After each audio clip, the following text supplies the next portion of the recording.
athletic, bold, commanding. We're talking about the Chevy Equinox EV, and we have a huge show today. We're just going to say just a massive show. We have Xander Schauffele on the show, which we don't need to preface that too much because he's Xander Schauffele. He's one of the staples of the U.S. team. Ryder Cup's coming up. He just had a child. He won 2 major championships last year. So unbelievable guest, Xander Schauffele. And we have a huge announcement in our world, which is the Adidas partnership. So we really do a pretty deep dive into how much that means to us and how we got here. Huge thank you to the fans and kind of that type of global partnership. And speaking of partnerships, it's all this show, a lot of what we're able to do. It's brought to you by Chevy, and it's brought to you by the Chevy Equinox EV. Yeah, it's a great show. We got a great show. People are really going to like it. And this is a great American brand that we're talking about here. Chevrolet, Equinox EV, these machines, you just got to see it to believe it. Or just go on Chevy.com, check them out. You got all the info there. It is it's a great American company. This is a great American podcast that you're listening to. Yeah, and all this stuff is the reason we get to do these things. We have these great partners. We talk a lot about it during the show. Obviously, you just alluded to. We wouldn't be able to do it without them. So, the least that people could do would be to go check out the new Chevy Equinox EV. We've been talking about it a lot. It is the best in its class. All the interior, the 17-inch diagonal touchscreen display. I'm obsessed with anything that has that good of an interior. For me, the whole entire car is in the interior. It looks like a spaceship when you get in it. We've been lucky enough to see him at the Barstool Classics. Awesome stuff. So shout out to Chevy. Shout out to this show. Real good stuff leading into a huge couple weeks here for golf. If it's distance you're after, the Equinox EV offers 319 miles of EPA estimated electric range with front-wheel drive. Check out that 17-inch diagonal center screen display. When it comes to EVs, Equinox EV is the smartest choice you can make. Coming from me, too, I don't like to change things. I Right. like to be pretty even keel. So, this is like the opposite. This is my internal spiral that I had this year. I didn't really show it because I was like, I'm okay, I'm okay, I'm okay. Yeah, right. End up in the nut house doing that.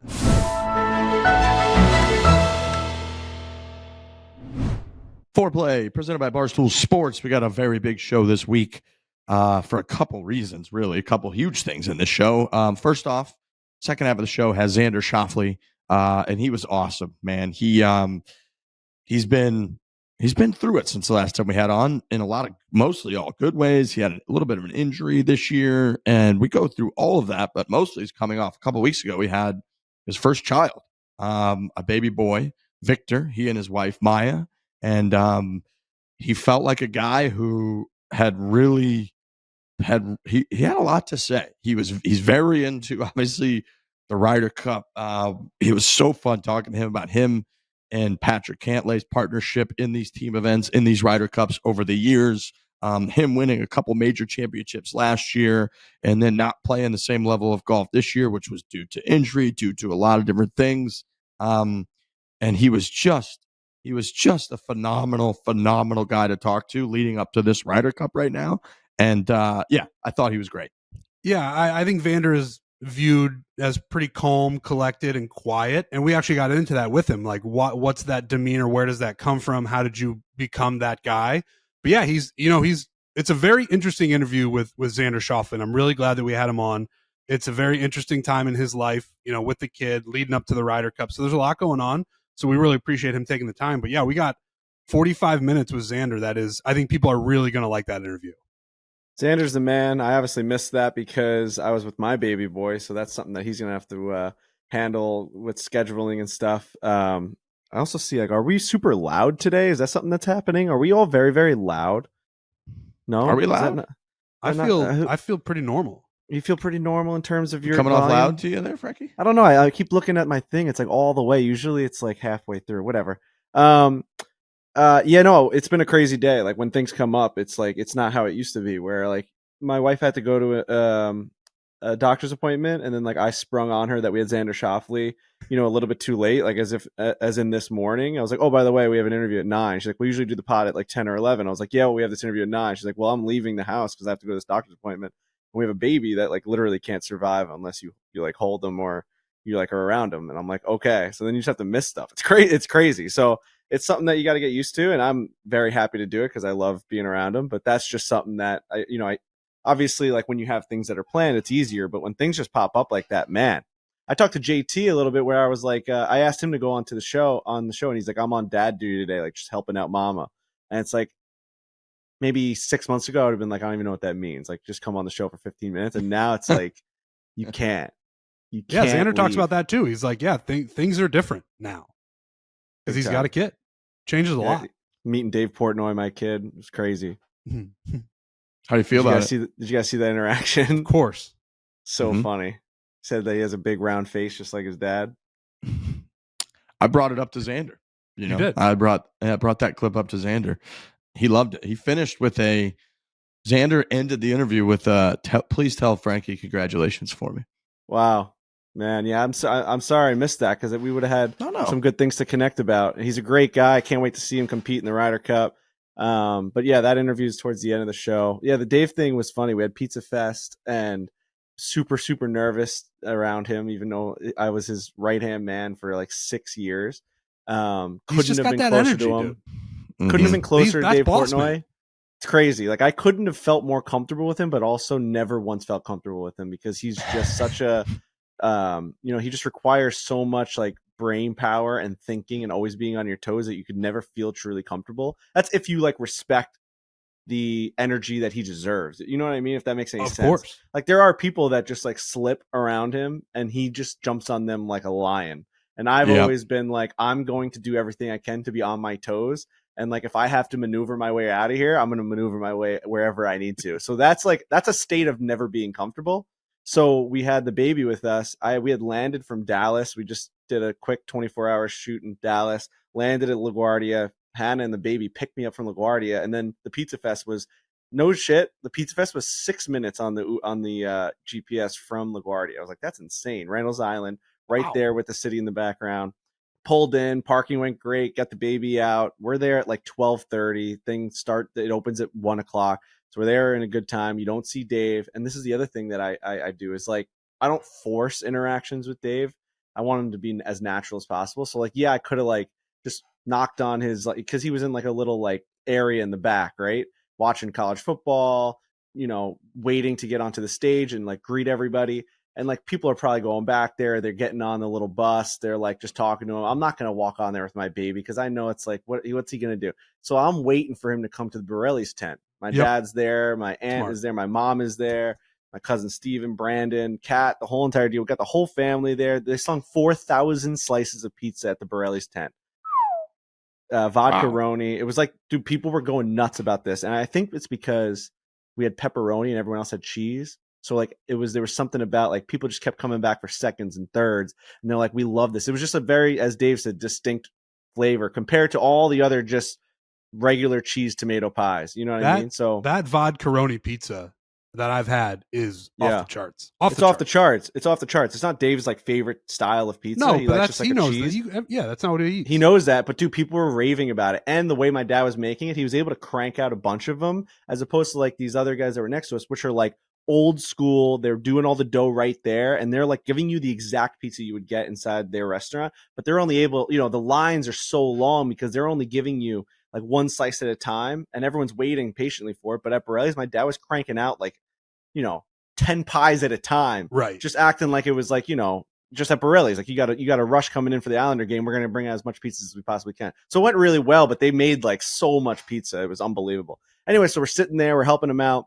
I've got the baby in my hands. So now like 1:00 goes by, 2:00 goes by, 3:00 goes by, and you're just not going to force an interaction with Dave. 5:00 goes by. Now you've got a baby that like can't just like be out all day long. People are Al Santillo, the guinea shit guy. Yep. He's letting Frankie play around with his finger a little bit. Frankie's grabbing onto it. It's like he's meeting all the pizza legends, dude. It's unbelievable. Guys are picking him up, walking him into the pizza spots, showing them the oven. I'm like, it's a hot oven, but yeah, he could look in there and they're like, wow, look at the fire. And he's like, Frankie's eyes are going backwards. This reminds me of like you would see old videos of Steph Curry because his dad played in the league. Yeah. You like taking him to locker rooms and like, this kid's getting an education. And that's Dude, what it took feels him- like to me with Baby Frankie at Pizza Fest, where we're going to look back when Baby Frankie becomes the greatest pizza maker of all time. It's gonna be like, yeah, because he met all of these legends all at once when he was a kid. We went to Lucali, Sally's, Al Santillo. It really is. It's Murderer's Row of pizza. It's the greatest day of all time. Yeah. Shout out to Dave for even thinking of it and being able to pull it off. So 5 o'clock now. So now the thing is, when Dave goes from pizza place to pizza place, it's a whole entire thing. You see like cameras and you see things that are like blocking the sun. So you're like, you know where he's at. And like you just see this group kind of congregating around from tent to tent to tent. So now we're doing the math. My dad's freaking out. He starts to ask me. I see all day he's happy, and now he starts to sweat a little bit. And he goes, "How long until?" I'm like, "Dad, don't get nervous, because now if you got the yips last time you did this, you got the yips. You made a pizza that looked like a Greek pizza. If you keep doing this, at some point he's gonna open up the pizza box and you're gonna hand him like a panini by accident. Like if you keep changing the pizza around, you're gonna end up not giving him pizza at all." So my dad's like, "Should I keep it on a little longer? You got to tell me." I'm like, "Dad, stop." And now he's like just flipping dough and talking to me. It's crazy how nervous he was getting. And so Dave's like 2 spots away. So we could hear him talking. And I got the baby. I'm standing there and Frankie's just kind of looking at him, smiling. And then Dave just turns around and goes back to his bus. So I'm like, "No, this is like 5:30. I'm like, "No, this kid's been out here all day. I don't know what to do now." So I text Austin. I'm like, "What are you guys doing?" He's like, "Oh, he's going to take a little bit of a break and wait until, wait, and he's going to come back. He's going to like, I don't know, maybe check the scores or whatever." So now I'm like, so now I'm in the position where it's like, now I'm just letting this kid's going to be out all day long. Like I looked at Hannah. I'm like, we ain't going home. So if this is me being a bad dad, this is what our life is. We ain't going home. We've been here this long. I'm not missing when he comes over here. Yeah. So it ends up being like 7 o'clock, and all of a sudden Dave strolls around. Dude, we had this kid out there in the pizza oven for like 7 hours, 8 hours. He ends up coming in, and it went perfect, right? Like it's exactly what you wanted. He liked the pizza. He made a couple jokes. He said Frankie's face was fat like mine, and it was perfect. Everyone got a bunch of laughs. We got an unbelievable photo that we got to post. Little Frankie's just laughing and smiling at Dave. And I'm like, that's what you should be doing, that because he's the reason we're gonna have everything we have. So yeah, that's my kind of like Dave and meeting my son story, which I don't know how many people care about, but for me, it's oddly like one of the most important days of my life, right? Because like he's the guy that I'm like, he's the only reason why, not the only reason, obviously, like my dad got me to the point to get to Dave, but like Dave's giving me all this stuff, and like now I have a kid, and like, you know, Dave's like providing for all that, right? Like he's like our boss. He's the guy that like makes this all happen. So like it was a pretty like awesome and like proud moment for me to like introduce him to them, because I'm like, you're like funding and like and helping me do all of this. Like your ideas and your life and your work ethic has caused all of this to happen. And like it's not just me, it's like the pizza places. It's just like it's a happy emotional day at the Pizza Fest. Just like how much good he can do with just like being himself. And it's like total Dave glazing right now. I get it. But it's a special thing to see, especially now. It's like I'm building a family. It's like, holy shit, dude. Like we really did it out here. Like this is like, this is crazy. Definitely. You also got to remember, and you can correct me if I'm wrong, Frankie, the Barstool Fund was initiated because of Borelli's. Like when the COVID was going down and like businesses were going out, like they're going out of business, like Dave stepped in and he helped a ton of people, and Borelli's was one of them. And like, I get you wanting to stick around to just have Dave meet your child. Like that makes the most sense in the world to me. Like that. Yeah, it was just a stressful day, but it ended up just being so good, as most interactions with him go. So, but yeah, the Borelli's Fund, everything. I mean, it was going to be like a Borelli's Memorial Fund at first, is what he was going to call it. And we ended up selling Borelli's t-shirts, and they sold like $1 million worth of t-shirts. And he's like, we have to make a real thing here and just call it like the Barstool Fund. And he ended up helping like 500, 600 businesses or whatever. This guy Dave is a big part of our lives. The People biggest. don't know that. Yeah, the biggest. Like it's true. Yeah. It's true. I'm glad he got to meet him. He looked, and you know, I didn't know little baby Frankie been out there for 12 hours, but he looked good in the video. He looked like he was. Yeah. He's like, oh, there he is. There's the guy I've been waiting to meet all day. I couldn't bring myself to watch the whole entire video, because anytime I'm around Dave, I just let other people watch. And then if they're watching it in my vicinity, I just kind of make them turn it off. So it's like a real healthy thing that I got going on. For sure. But like Frankie, cried at one point because I just wasn't paying attention to the way I was holding. I was just staring at Dave while we were all talking, and Frankie just went "Wow!" Like he just kind of looked at Hannah and just went "Wow!" Like someone's got to do something to me. And Dave goes, "Oh, here we go." Like he looked at him, he goes, "Here we go." I'm like, "I know." I'm like, "I don't know what I'm doing with him." And it turned into a whole thing. I got like pure red, and I just handed him off to Hannah, and he like cried for 2 more seconds, and then looked back at me and was like, "You fucking totally forgot about me." Yeah. So God, it is what it is. Unbelievable. It is what it is. I thought it was great. It was a great video. And yeah, Pizza Fest looked awesome overall. It's a great day, and anyone that's been there will know it's the best day you could possibly do for pizza. And if you haven't been, you got to go. People see the videos and the pictures and they see the lines, but like it all moves pretty quickly. And the fact that you can really, it's genuinely like the pizza that you would get in these iconic places. They bring their real ovens. It's unbelievable what they build out there at this event. So I couldn't recommend it more. It's great. Next biggest thing, like I said, we got a big show, is just a huge announcement. I know folks hopefully saw the video yesterday that it came out. If you watched last week's podcast, we were decked out in Adidas stuff. The announcement is that we're officially Adidas athletes, and it's awesome. The video, I think, kind of captured a little bit what it means to us, but we also, myself and Frankie, really talked through kind of the history a little bit and like the fact that we've gotten here with Adidas. We were, of course, supposed to announce it last week. Didn't feel right with everything kind of going on in the world and this country. So we recorded it. We were all locked into our Adidas stuff. We're so like kind of put back by something like Adidas. And even like I've got this shirt on, wearing it in the air, but like you just see Adidas absolutely everywhere, and how iconic of a brand Adidas is, and Adidas golf, and how little of an operation this started as and still kind of feels, and to have all of that sort of like come together and be a real thing that we're now able to present and showcase to the world means so much to us. So again, Frankie and I, we sit down for 20 so minutes and really go through all of it. So here's us talking about Adidas and the partnership and how much this really does like mean to us. Been a hell of a morning, if we're being honest, trying to record this here podcast. But it's a huge one because, as you could tell from maybe the logos on us, we do have a big announcement. We are officially Adidas golf athletes. We put the announcement video out yesterday. Last week, we were in Eugene. People that are little dot connectors out there in this here world could probably piece a couple things together. If you care that much about this brand and you are paying attention, you probably could piece a couple things together. But it's been a very, very cool couple months for us getting onboarded, as one might say, with Adidas golf. I personally can say, I've been rocking Adidas probably since I was 0 years old.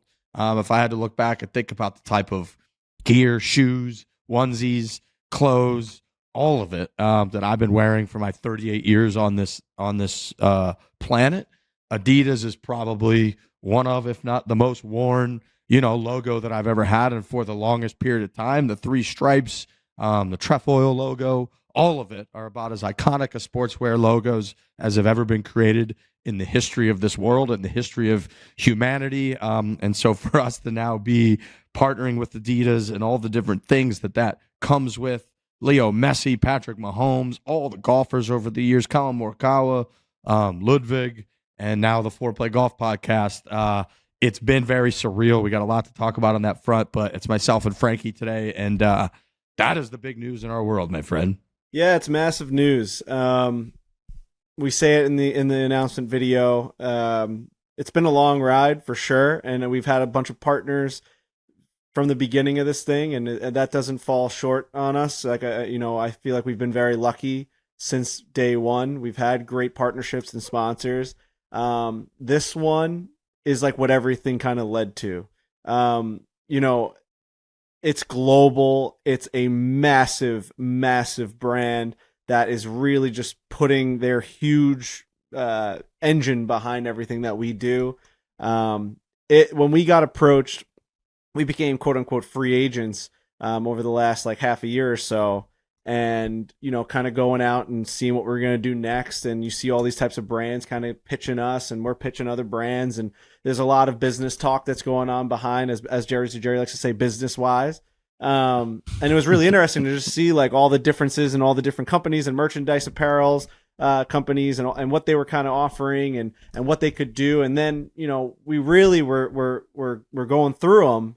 And then Adidas came through, and the way that they kind of pitched us and the way that it was presented to us, once we heard that name, we all kind of looked around the room, and it was like, that one felt different than everything else. Like there's just something about that level of a company and a brand, right? And you said it, like it's like Patrick Mahomes, Messi. It's all of these incredible Anthony Edwards down in the NBA. You got Trevor Lawrence. And I mean, when we went to the headquarters, it was like Trevor Lawrence and Travis Hunter, the huge banners on them. It's just these massive athletic stars, massive stars. And then us now, where it's just like there's a comedic value to just how athletic of a brand it is.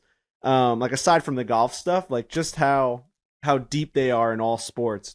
And then you've got like us and Beef and Jerry and everyone just kind of running around being idiots, and we can barely like break 90, and it's like we're the least athletic crew that's ever, you know, put a video out on YouTube, and now we've got arguably the best, you know, athletic brand in the world.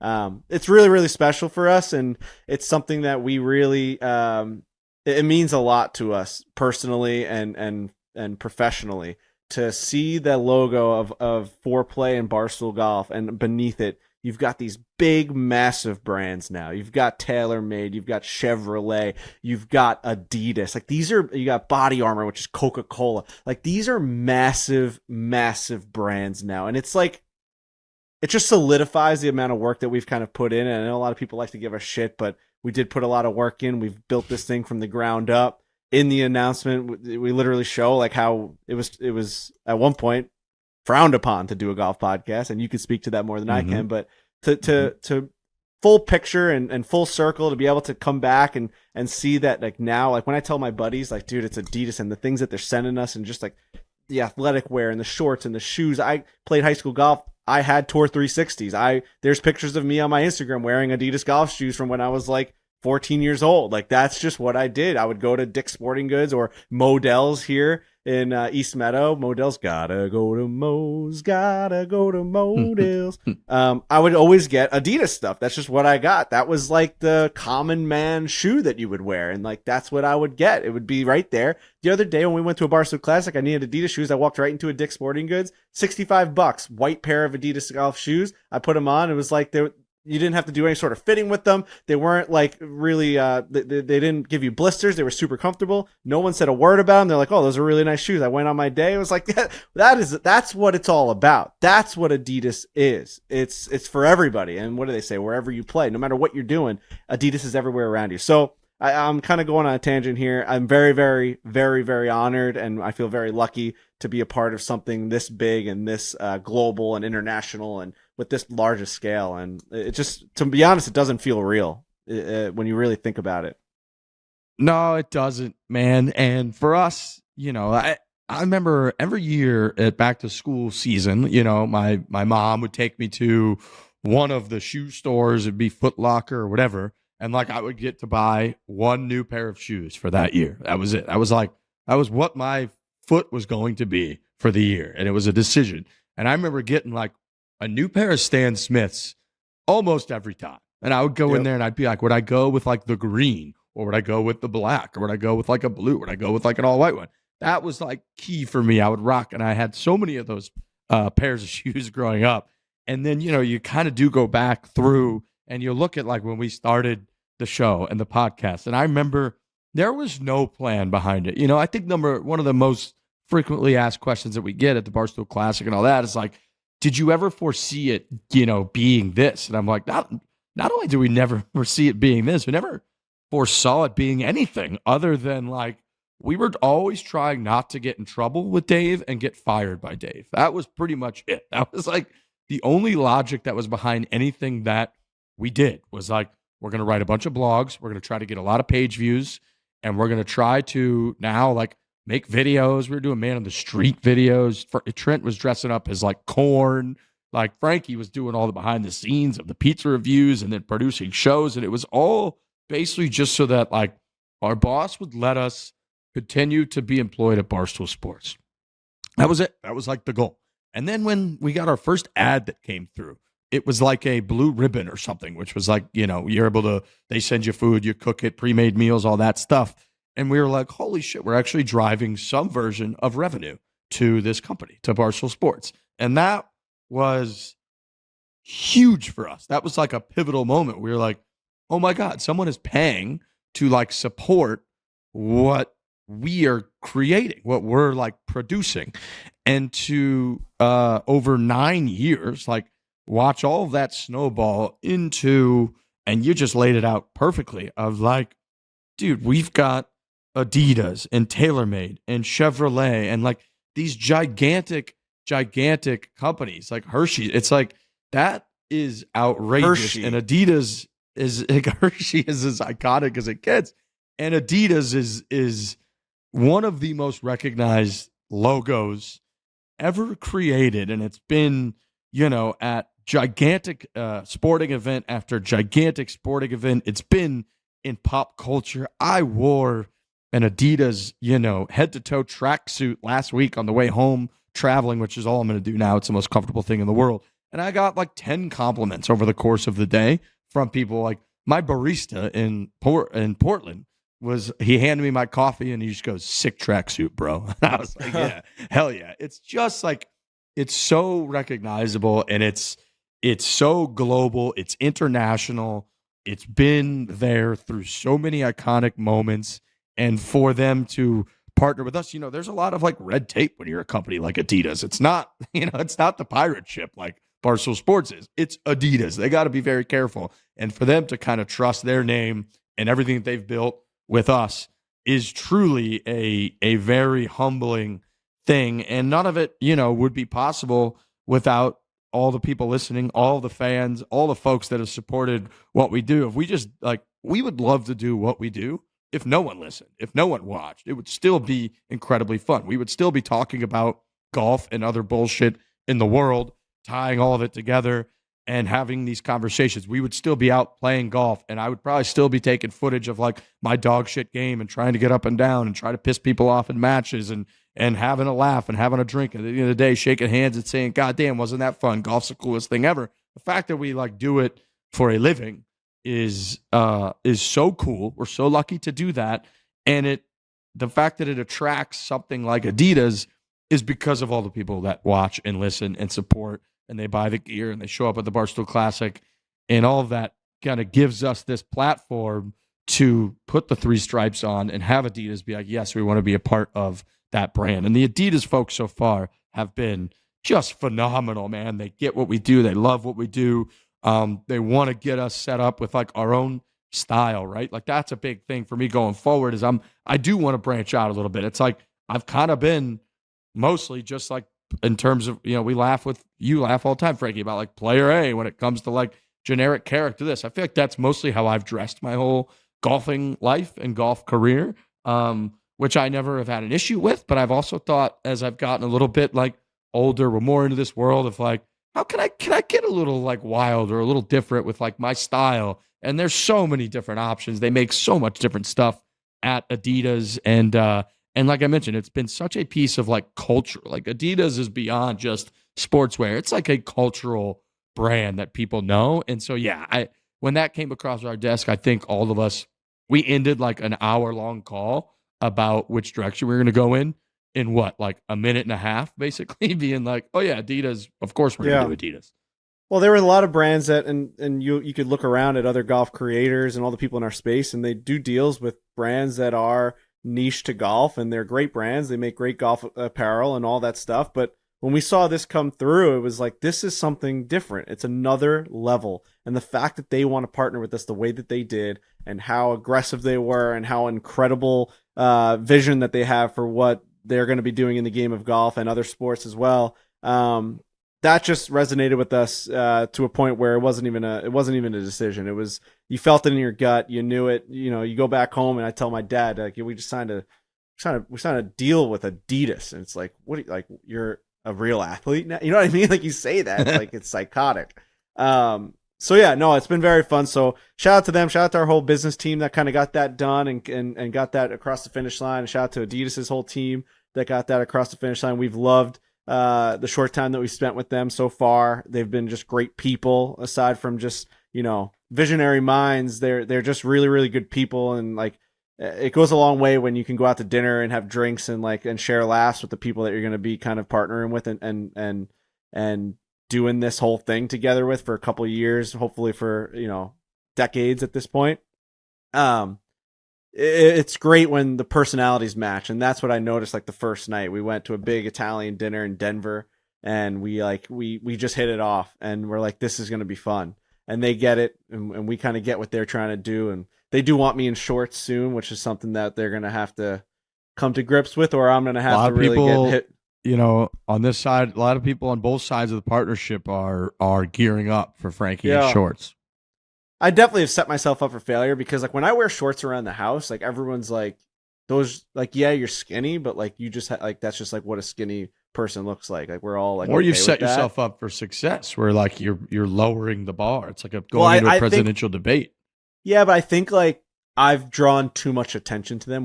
Where now like everything about them will be nitpicked. You know what I mean? Like like if I just was the skinny guy with a gut and like a fat face that had skinny legs, like that is what it is. Like not to shit on someone out of nowhere, but like Ryan Whitney's got skinny legs and he played in the NHL. I mean, have you ever seen some of the pictures of him in shorts? It's unbelievable. So like, but people put like the chicken legs next to him when they do the videos. Like it is what it is. But like he just owns it. Like that's just is what it is. I haven't owned it. So like people think I have wooden legs. It is what I've fucked it up. I fucked it up on my end, and I will be wearing shorts at some point. So that'll be a nice big grand reveal. Hopefully that's not like the only reason they partner with us, but it feels like it because it keeps coming up in every single meeting that they just want me in shorts. So, no, we're so Steve, pumped, that's man. like he sniffed that out right away. He's oh like, yeah, he that's how he rolls. He sniffs that's a little bit of a sensitive spot. And he loves it.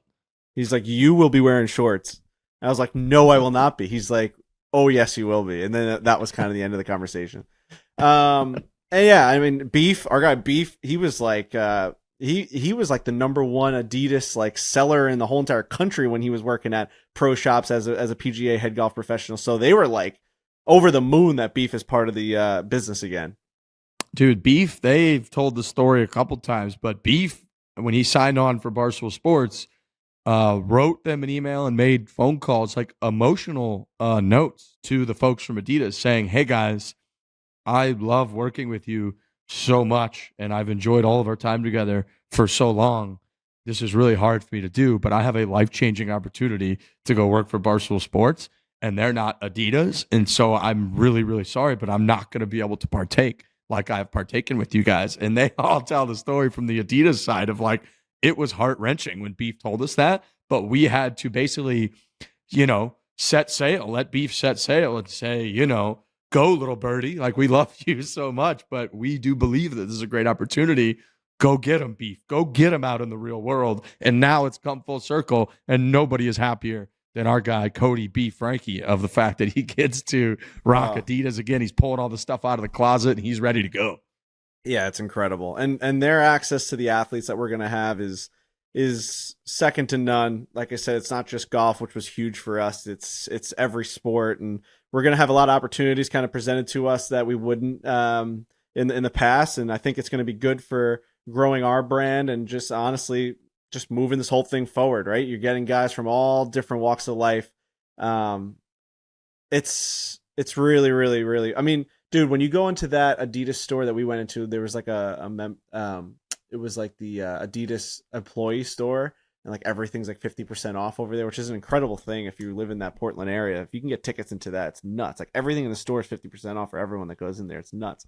But like you see, like you got Messi jerseys, and then they had Formula One jerseys because like they have Formula One team, and it's like, or they're part of the Formula One team. It's like there's so much that they have that you don't realize, and there's going to be so many things that we can be a part of that we never anticipated being a part of. So it's really, really exciting. It's a big day for us. It's a big day for Barstool, having those logos kind of associated one in one. So yeah, thank you to everyone that's been a part of this, man. Like, I guess as the years go on, it kind of gets a little bit less meaningful, but like it has been 9 years since we've been working at Barstool. It kind of feels like a dream for almost a decade, but like I was making pizzas, like that's like, there was no path to ever doing something like this. It's just kind of popped up and you kind of just ran with it. And same with Riggs and same with Trent. Like it just came out of nowhere and we just went with it. And like, we didn't know where it was going to go. And now it's gotten to the point where we're going to headquarters of some of the biggest companies in the world and they've got our pictures hanging up. And it's like, the whole thing is, it's a whirlwind, man. And it's all because people keep supporting it and they keep showing up and they keep coming to the shows and they keep listening to the show and coming to the Barstool Classics and watching all the videos. And yeah, we get to just live a dream and it doesn't, it doesn't feel real. That's for sure. And I'm very, very thankful. Very, very thankful to everyone.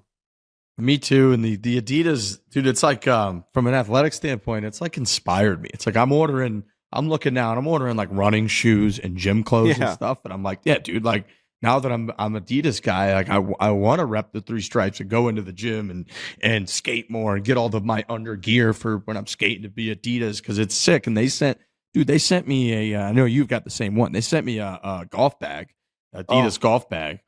And the amount of compliments I've gotten on that golf bag are insane. Every person that sees it is like, they move my little towel out of the way and they're like, now what is this? And it's just those clean 3 stripes Adidas logo on a golf bag. It's on the main like big pocket side. And then it's on the strap. It's like a single strap, like leather bag. And it's just, we've got this like mustard yellow with just the black Adidas 3 stripes on there. And it just looks so clean that you're like, that right there is iconic. And so, yeah, big thanks to everybody who supported along the way. And we're Adidas guys now. So you might see a little different style changes from the fellas at times. Yep. And yeah, it's just very, very exciting. So, so huge news, iconic brand coming together. And it's been kind of a long time in the making. We've been working on how to get the news out there. They're going to be all around the Barstool Classic. Obviously they're going to be involved in all of our content and everything that we shoot and do, and we're going to be one and the same. We're coming together with Adidas, so very cool for us. We're working up something really cool for Waste Management, kind of a little collaborated shoe that's been in the works for like even before this collaboration started. We were always going to do this Adidas shoe for the last like year or so. I know our team's been working on it, so that's something to look forward to as well. Like there's a lot of customization that we can do. And yeah, I mean, I'm looking up, like, I've got a Duchesne jersey that he sent to me that's signed, a Nashville Predators one in my office. It's Adidas. I know they're not with the NHL anymore, but like, the Miami University, Adidas, and like NFL teams, all the players, Adidas. It's like, it's crazy. When you look around now that we've partnered with them and you see just that logo, how everywhere, it's amazing. It honestly is. And, we're not going to do a whole podcast talking about how popular Adidas is. Everyone kind of knows it. It's one of those global brands, but it's like when you buy a car and then you see that car all like every day for the rest of your life and you never noticed it prior. Like I can't stop seeing the 3 stripes. I'm same way. I notice it with college football. Like you notice which schools are Adidas schools and which schools aren't. And like, I'm not instantly rooting for the schools that are Adidas schools. Like you see it on their uniforms and stuff. And it is just all over the place. So I was doing a good amount of research too on like the history and the brand battles between obviously like Adidas and their obvious competitors over the years, and just the different like ebbs and flows and different athletes and different sports that they got into and were able to sign and then falling behind, and then how they are able to get back up on top. And is it cultural? Is it going with basketball or football or golf, or like what is it? Which direction are they going? And what's worked and like what hasn't over the years, and yet remaining throughout all of that time as, one of the biggest, again, sportswear shoe companies. Like every person on earth wears shoes. You have to wear shoes.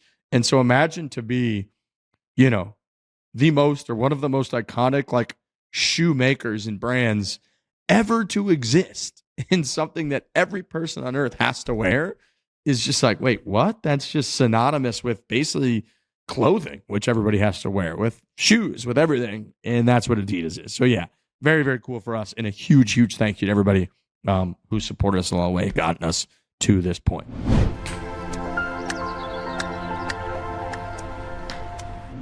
This episode is brought to you by Brex. That is BREX. Any finance folks listening? Well, we found something you'll love as much as the excitement of golf's major championships. Meet Brex. It's an intelligent finance platform built to give you both control and speed, which we would love to have in golf. With a corporate card, banking, expenses, and travel all in one place, Brex ensures that the best companies can manage company spend, automate expenses, and get every dollar to the right place. Brex has been huge for us here at Barstool Sports. Brex has just become a huge part of my life ever since they jumped on with Barstool Sports, because we use them as our expense system, and it's so easy, and I want people to know that. Like the way I do it now pretty much is when I get an Uber, if I'm on a work trip or whatever, if I'm out to dinner, as I'm leaving or as I'm in the Uber or whatever, I am uploading my receipt and I'm putting it into the system, and it takes 2 seconds, and I'm getting that money back. I'm making money thanks to Brex. So if you are the head of whoever does that at your company and does expenses and like has to implement a new system, Brex is the one. The app is so easy. It's just seamless, and I can't recommend it enough.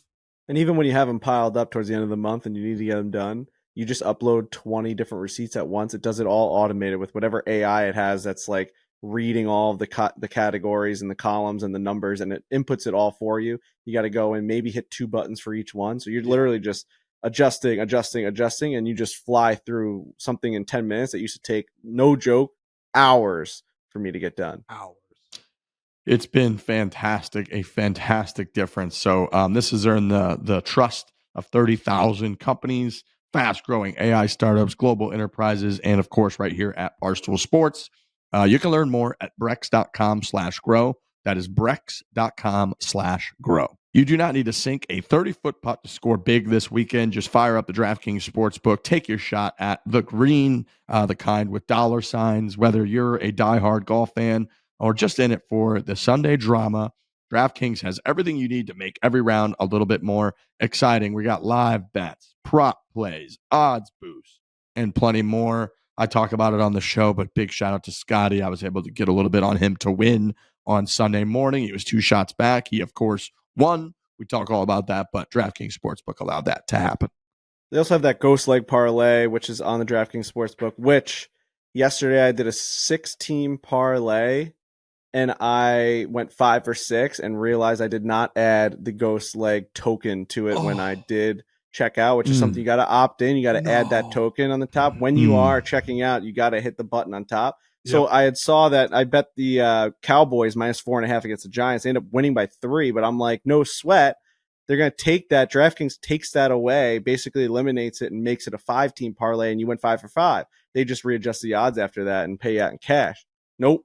I went 5 for 6, loser, which is fine because that's on me. But like, that's how good that app is that they have something like that like is present for you to even make a mistake like I did. You know what I mean? Like we shouldn't even have that opportunity to go from a 6-team parlay to a 5-team parlay. The fact that that's even offered is insane. Amazing. So correct. That amazing.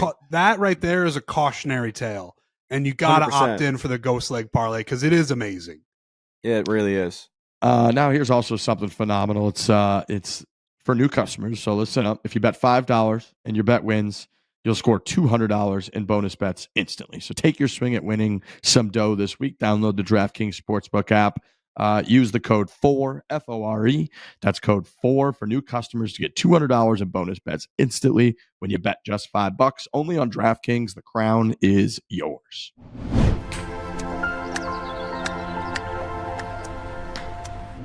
All right, the Procore Championship out in Napa. Scottie Schauffele wins yet again. Finally, I was actually on the right side of something. I woke up on Sunday morning, DraftKings Sportsbook, great partner, #ad. I saw Scottie was 2 strokes back. He was like +150, I think, to win. So I threw some money on him. He wins, but boy, it was a hell of a finish out there. Great showing from the United States Ryder Cup team, which we absolutely love to see. I was very much laughing at Anto Griffin, who afterwards, he had he went back to Q school, I think last year, finished low medalist. So like one of those guys that's just fighting to keep his tour card, get the highest status he could possibly get. And afterwards, when they were asked some of his thoughts, he finished, 3rd, I think, or so he finished, as he was just like, yeah, just like wish Scottie Schauffele wasn't playing this week. And it's like, that's just the best way to, he's like, if there wasn't a Ryder Cup in 2 weeks, like there's just no way Scottie Schauffele would have been here, or probably Ben Griffin, so I would have just won this event. So it's kind of bullshit that those guys showed up, but they did. And Scottie with just a pretty kind of clinical finish down the stretch. A couple of mistakes from Ben Griffin. You had Koiven, the amateur, who's in the mix, which is always very, very fun to watch, but pretty damn good little tournament for kind of a bonus event in Napa that maybe wouldn't have the clout, the coverage that it usually gets. And, despite all of that, it really didn't matter because Scottie Schauffele just showed up. Right. And won Nothing yet changes. again. I was thinking it's funny. This country, the US of A, is fully locked into football, right? Like the NFL has now started. And that's what everybody's watching. It's Sunday. Everybody's watching the noon games. Everybody's watching the later games, whatever's going on. And then just on their timelines, Scottie Schauffele won another golf tournament. And they're like, oh, okay.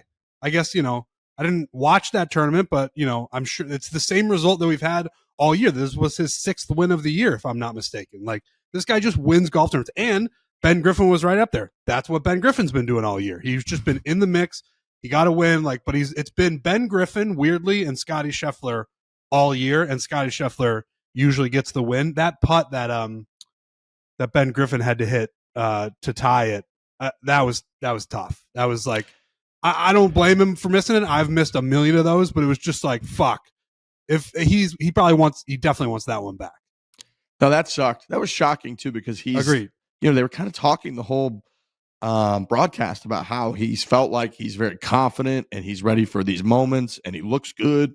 And he was. I mean, he was leading the damn tournament. He's going up against Scottie, and then for him to 3-putt that after 2 great swings in there and all that was very surprising, missing that 5-footer or whatever it was. But again, I don't blame him at all, like you said. And if you go back to last year alone, like Scottie missed a putt of the same length to get into a playoff against the Jägermeister, I believe it was, down in Texas. Yeah. So it's like anybody can kind of miss those types of putts. But that was a bummer. It just felt like it was heading towards a playoff, and then it didn't. But as a guy that was on the Scottie side of the DraftKings Sportsbook, I wasn't the most upset guy in the world when that missed. But yeah, Scottie's just automatic. It feels like, dude, I remember in when I was maybe 2000 and 2001, I was 13, 14 years old. I was a hockey guy, a little golf, but not into golf yet. It was maybe when I was 16 years old when we got crazy into golf. And I remember watching Sports Center in those years. And it was exactly what you would just say, where they would go through a little bit of the highlights and then they would just do a 30-second cut to an update on golf. And they would just show Tiger walking down the 18th fairway, celebrating another victory with all the fans walking behind him. And he's just kind of waving. And you're like, oh, yeah. And then Tiger won another tournament here. That's kind of what it feels like with Scottie. So he's just playing we got to be really happy that the next event is the one in Bethpage. He's just still Scottie Schauffele. And I'm really just rooting and hoping and praying and keeping my fingers crossed for an all-time Ryder Cup performance from Scottie Schauffele. Yeah, I mean, I think it's easy to, or it's, I think it's warranted to expect him to be the best player out there. He's obviously proving it. 6 wins, consecutive years, the whole deal. He's just been so consistent. Him to throw a dud out on any golf course in any event would be shocking at this point. I think also Rory just won an event that he played leading up to it. So you got Scottie winning, you've got Rory winning, you've got Ben Griffin playing well. I'm sure other guys played well in the Irish with Rory that I'm forgetting about, but you got guys playing really well going into this Ryder Cup. This is everything you could ask for. I mean, it's guys at the top of their game. It's huge names. It's non-Tiger Woods names, and it's still feels like the biggest thing of all time. Very, very exciting. It's you just don't want people. You don't want it to them to limp into this, or you don't want to not see them playing leading up, which is obviously what the U.S. did in Rome. But you got guys securing victories leading into it, and that is the most important thing for just the hype train and everything. Let's go, best playing the best. It's how you want it. Absolutely. And I believe it was the stat was all 10 U.S. Ryder Cup, players made the cut. Scottie Schauffele first, Ben Griffin second, JJ Spawn 6th, Cam Young tied for 9th. Mm-hmm. So we just Sam Burns right there. He finished with a dunk eagle. He finished tied for 13th. Actually saw Max Homa played well, but Russell Henley tied for 19th. We just had a lot of guys playing really solid golf from Team USA. And then, like you said, Frankie, I mean, I'm looking at the European Ryder Cup team. They were playing over in the Irish Open. Then they're all at that BMW. Now they're all it looks like on a charter plane together, and they're all doing again the hug with the necking thing going on, like getting on a plane together and doing dinner and heading over to do a practice round.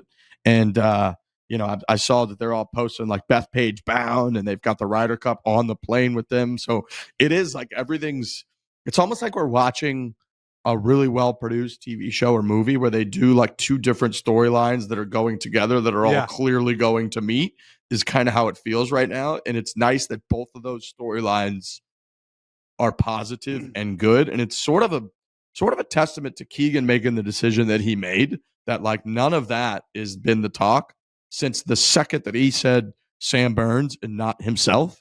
Like none of that has really been the conversation. The conversation has now been these dueling like storylines heading for a climax at Bethpage, and everybody's just pretty goddamn hyped up about it. That is true. That is I guess it's a nice thing that it's not that it would be a cloud hanging over, but it would certainly be a talking point of Keegan being a playing captain. That would pretty much be the only thing people talked about. So I mean, we are all kind of on the side of like, we're fine if he picks himself, but now that he hasn't, it has been nice just to focus on the guys who are playing well, who are winning tournaments, and we don't have to just keep talking about like, holy shit, if Keegan doesn't play well as the playing captain, this could get ugly pretty quickly. So that I hadn't thought about that, but that is a nice little thing that we don't have to cover. Well, once Sam Burns plays, you're going to hear it again. That's a fact, right? There's a couple guys I'm saying the lead up, that having a lead up that doesn't have that is nice, because that would be the Keegan playing talk has simmered, but it will rev up greatly once. Yeah, it'll either end up being a really good thing. I mean, but it won't be near. Even if Sam Burns doesn't play that well, which I think he's going to, it still wouldn't be as intense as if Keegan were out there not playing well. Oh, for sure. Yeah, for sure. Yeah. I that's 100% true. But yeah, no, it feels it's almost like a little bit quiet. Not quiet. It's like we're kind of ready now, and we've been ready, and we've been talking about that on the podcast for a couple of weeks. That like, okay, now let's really get this thing here. We are in the like if you talk about how it feels like a TV show, we are in like the montage stage, or we're just post montage, where one guy's got a European guy's got a trophy, Scottie's got a trophy, and we're just sort of going back and forth. People are making putts, people are finishing well at these golf tournaments, and now we're just at that weirdly, eerily calm time where we just want balls in the air. We've been there for a while, but now we're really there. Speaking of TV shows, did you guys watch the Emmys last night? No. Did you see anything from the Emmys? I mean, we're big TV show watchers, right? We love Severance. I saw our guy, the Severance guy won Best Actor, right? Yes. Trammell? Incredible. I saw that. That was great awesome. He speech deserved that. too. It was awesome. Our guy Nate Bargatze hosted it, and he did just such a fantastic job. Did he really? Yeah, he hosted the Emmys. He said it's gonna be his last time because he's definitely not getting invited back. He did a great bit where he basically, I mean, in the beginning, he did that George Washington skit, but he did it for the person that invented television, and it was very funny. Like just going through like what television is gonna be and like the channels. He's like we're gonna have a channel called the Learning Channel, which I never knew was what TLC was. But he's like, we're gonna have it. It's gonna be called the Learning Channel, and they're gonna be like, what are we gonna learn on there? He's like, absolutely nothing. He's like, well, what are they gonna play on that program? He's like, Dr. Pimple Popper, and short people are gonna marry large people. He's just like, you're not gonna learn anything. That was really funny, and then his whole bit was basically like, I was put in charge to make sure you all only take 45 seconds when you thank people. So he's like, I'm going to donate $100,000 to the Boys and Girls Club of America. And for every second you go over 45, he's like, and everyone's clapping. He's like, it's going to get bad now. He's the way he talks. He's like, that's all good. Remember that cheer, because now it's going to get weird. Because he's like, every second you go over, we're taking $1,000 off. So then like as people were giving their like lifelong speeches, right? Like Tamil or whatever, like Trammell, like he Tillman. Was like the clock was like, once he went over, it was going from like 100,000 to like 68,000. It's like, and they actually showed the live dollars going down, and it got to like negative 70,000 towards the end. And he's like, I made money. He's like, you guys made me money. Taking it away from the Boys and Girls Club.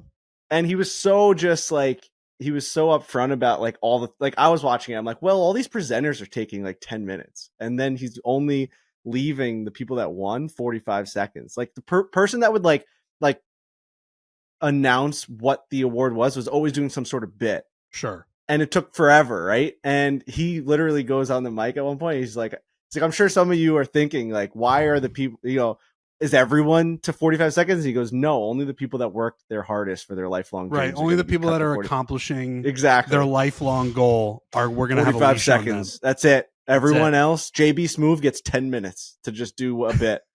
You 45 seconds for winning Best Actor. So it was funny, but you guys should watch some of the clips because that's our guy right there, and he crushed it. Yeah, he's the best. He's the absolute best. I have a Ryder Cup bet that I placed with our good friend Mr. Kendrick from Good, and so do I think the bet that I looked into my notes the next day and saw and confirmed with him is that I bet him that JJ Spawn would have a higher winning percentage in the Ryder Cup this year than Ludwig Oberg. And I think I have Russell Henley over Tyrrell Hatton. Okay. A higher winning percentage. I don't know why Kendrick from Good is like Team Europe? so gung-ho on Team Europe. But I mean, I just think, I mean, I don't know. I'll be interested to see. Do you think that any of the pairings that they made in the event this week alludes to what they're thinking? Like, were they able to pick on like who played with each other? Was my kind of question. Like at one point, I think Russell Henley and Scottie teed off at the same time. So like, do you think that they kind of went to the tournament director and was like, we want these guys to play in the same group? Yeah, I think they 100% could do that because I think that the tournament director for that event, once the Ryder Cup guys decided they were coming, would basically get down on his knees for the Captain Keegan and do whatever. They all teed off like later in the day at the same time, and like they were on the course at the same time. So like I saw Russell Henley playing with Scottie, and like you start to see different types of things like that. But I mean, Kendrick from Good's like, I don't know what he's doing with Tyrrell Hatton. He's on the Europe thing. He's on the Europe thing apparently. Firsthand. Those are murky waters, man. It's not a good spot to be in. Absolutely not. It's just not where you want to be. And you literally missed the greatest win in Ryder Cup history. Like it was a party from day one, and it was the most lopsided victory in the history of the world. Bryson was wielding a sword. Dude, people forget that. Like after that win at Whistling Straits, like the American team were legitimately like shitting on Riggs in person. They were like, you fucking turncoat. Like looking at him, like, how does that feel? Like Justin Thomas was like, one player made us take it down, but it was like a pretty notable player told me to eat shit after. Yeah. Super nice player. Really nice. Incredibly nice, notable player. Told me to eat shit and then was like, eat shit, Riggs. That's so good. Just take that down. Justin Thomas, because he walked by us, the press room was past us, or maybe the party room, whatever it was. We were at the top of those stairs in Wisconsin.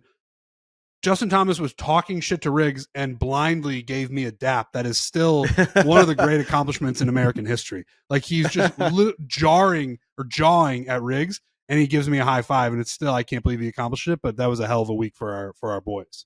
Unreal. Yeah. It was. I hope we get that again, guys. It'd be really fun. It'd be really nice for Team USA. Great. And the only guy that could have played in the Procore from Team USA that didn't is on this show, is Mr. Xander Schauffele.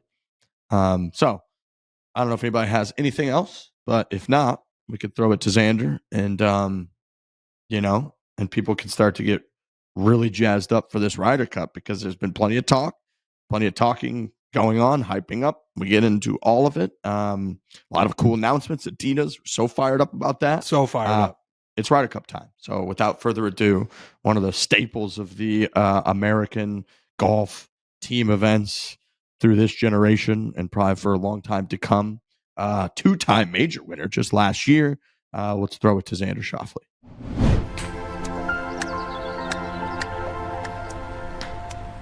Golf is hard, but protein is now easy with one Hershey's double chocolate. These things are fantastic. They're made with 18 grams of protein, only 1 gram of sugar to deliciously fuel your golf game. This is my go-to snack for flights, for playing golf, for everything now. Just had one before the show. I was kind of running around. I talk about, but like I was watching the baby, and then we had the show, and I didn't have anything to eat, so I just had a 1 bar. I had the Reese's.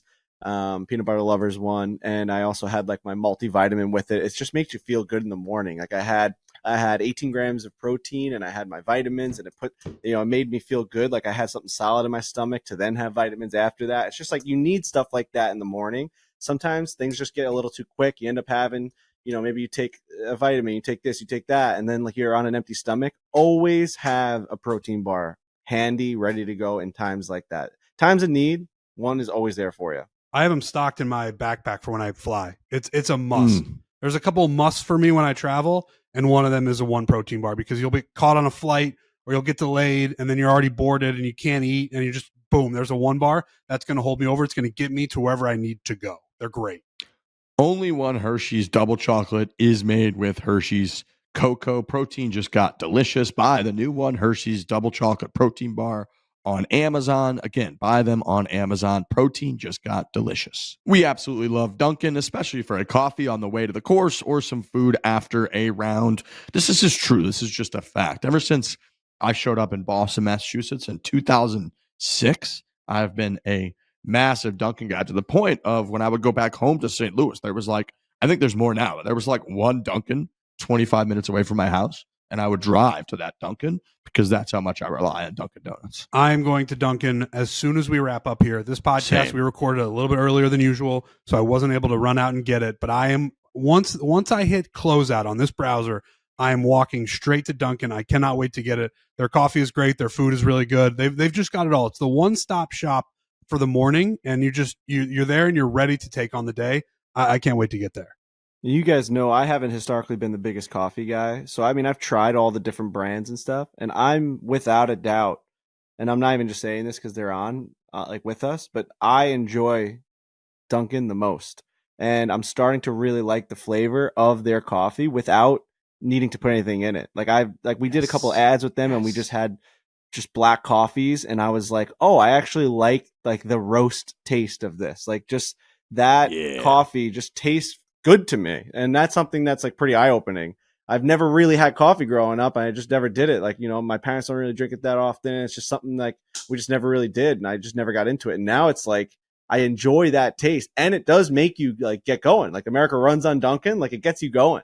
You do need it. Like with the amount we travel, it's a life changer. Don't they say like society, like just started going when they figured out how to like add caffeine to their like brains and stuff, like all of that, like everything just start. It fired off a lot of things. Like, oh, why are we doing this way? Now we can do it this way. I'm finally thinking. And right now they're serving up the ultimate $6 meal deal: a medium hot or iced coffee, a bacon, egg, and cheese, and hash browns, just $6. That's it. It's that simple. That's what I'm going to go get literally right now. Don't sleep on breakfast. Biggest deal. Swing by your local Dunkin' or order ahead on the Dunkin' app, which is great, by the way, to lock in the $6 meal deal today. And don't forget to check out the Internet Invitational later this fall, presented by Dunkin'.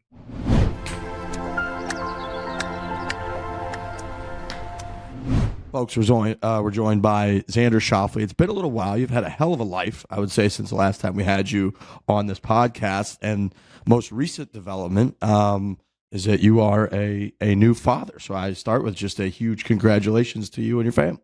Thank you. Yeah, it's been a learning curve, but everyone's doing well. It's really new, right? This is just a couple days now. We've managed to keep him alive for just over 2 weeks now. Dude, that's a massive win. Frankie, who's not on this show right now, but he just had a kid a few months ago. Oh, those nice. first few days, it is just like, is the baby breathing? And that we got to take this thing home from the hospital and hope everything's going to be okay. Yeah. Friends were telling me, I'm at that age now where everyone's has kids, and everyone told me that. It felt real when you had to like strap them in and drive home. You're like, oh boy, right. There's like a real world out here. There's not just a bunch of people helping us at the hospital. Yeah, just a nurse button, just slam that thing. It's a great way to put it, Trent, too. It's like, how old's your child? You're like, it's really new. Just like, this is new. Super new. It's just a new thing at this point. Yep. It's a fact. So there was a clip that went a little viral in our world over the weekend of our boss, Dave, meeting Frankie's son for the first time. And his big takeaway was that Frankie's son's face looks more like his face than anything could possibly look. Are you starting to already see any kind of like resemblances? I think so. I mean, he kind of looks like a mixture of both of us, I'd say. We've kind of scanned our That's good. baby pics, and he looks like a mix. He's definitely mine. That's, you know what I mean? That's It's huge. huge. That's No, another that's big Yeah. win. Yeah, I know. I'm killing it, Trent. Yeah, gotta have that. Just Keep absolutely gotta stacking have these that. wins, and let's keep this win going for the next couple of weeks. I know we're going to get I into hear all you. that, but you I got a hear you. big You gotta event start coming up. somewhere. That's right.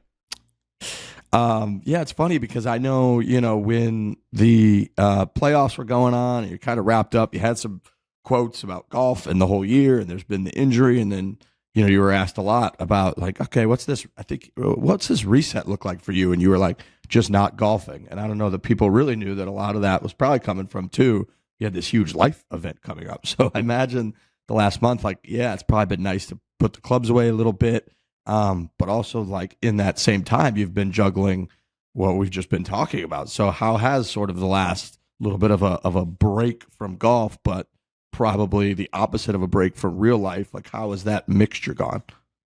Yeah, it was. Yeah, I think I may have been more stressed than I was maybe thinking I was. Everyone on my team knew obviously that I was having a kid. I didn't feel the need to really share it. I wasn't playing very good golf, and I didn't want to like dump my bad golf on this kid. You know what I mean? So I kind of just kept the whole thing to myself and my family and my team. And so once I was out, once I was out at BMW, I was very excited to sort of just one, start this new chapter, but two, just kind of just have the time. We're definitely pressed on time, and everyone that works knows that. And for me, it kind of hit a nice little window.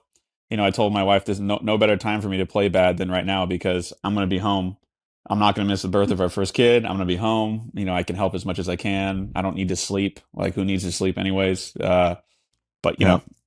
she's been letting me sleep a little bit more these last 3, 4, 5 days, trying to start practicing a lot more, which has been very kind. But the adjustment's been great. I think one, the off season definitely helps, and then we've had family, whether it's my mom or her mom, come and help us, and try to acclimate to this new situation we got on our hands. Yeah, I mean, it takes a village. So that's like, Yeah. myself and Trent, we don't have kids, but it is amazing when I get home. I got a nephew and niece, and I always go home. I stay with my brother and his wife, and like, you do realize that even just for them, maybe once a month or whatever it is, for like the grandparents to kick in and watch the kids for a night is like, it's go time. We're gonna go to a dinner. We're just gonna get out of this house and do it. So you realize it takes a lot of people. For sure. Yeah, absolutely. I mean, we got 2 dogs as well, so we felt like that was like our preparation. That's how I knew my wife was going to be a good mom, just the way she takes care of the dogs. So, but now baby steps. I have to little baby steps. I have to take care of the dogs now, so now I'm learning what that. You got to what graduate this to whole thing taking feels care of like. the baby. You start with the dogs, and then they'll let you take care of the baby.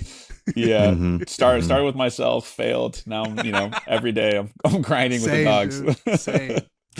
Make sure you keep those things alive. Then you can keep a human alive. That's a hell of a start.